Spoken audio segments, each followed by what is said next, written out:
つけたところで、ある程度道路をつけたところで今。こういう状態で飛んでる。ちっちゃいですけど。巨大こんなでっかくなってるのもあれば、あんな。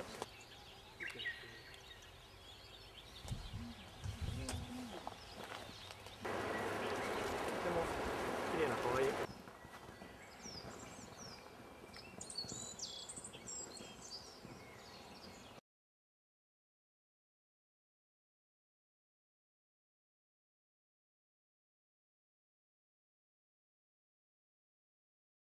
これ実は柳の花です。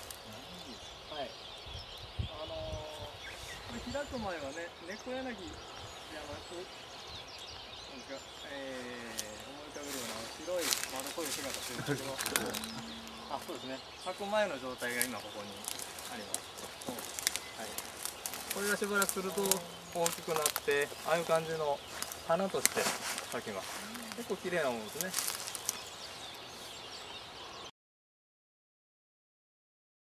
鳥は鳥ねというだけあって、夜の間はなかなか餌を取ることができない。で、みんな弱ってるはずの時間なのに、俺はこんなに元気だぜっていうことを要するにアピールして、自分の体力、健康状態をアピールして、そういうふうにやっていく。うさぎの糞でございます。はい。うさぎ。そうです。はい。草ですとか、あと樹木、木の皮ですね。あと枝先なんかも食べたりしますね。草です。ほとんど草ですね。ベジタリアン、完全なベジタリアンですね。しなびちゃってるってのもありますけれど、これ実は皆さんよくご存知のキノコなんです。しめじ。しめじ残念ながらちょっと違いますね。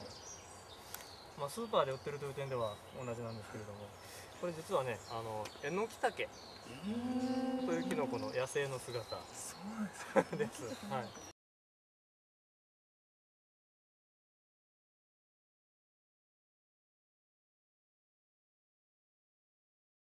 今まで北海道が進めてきた取り組みというのは、キツネ、エキノコックスのついているキツネを駆除することが非常に多かったんですけれども、最近それではあんまり効果が上がらんということが分かってきまして、もっと画期的な方法が編み出されました。それキツネの体からエキノコックスを駆除する、駆除しちゃう、そういうやり方ですね。キツネの病気を治してあげる、そういうやり方です。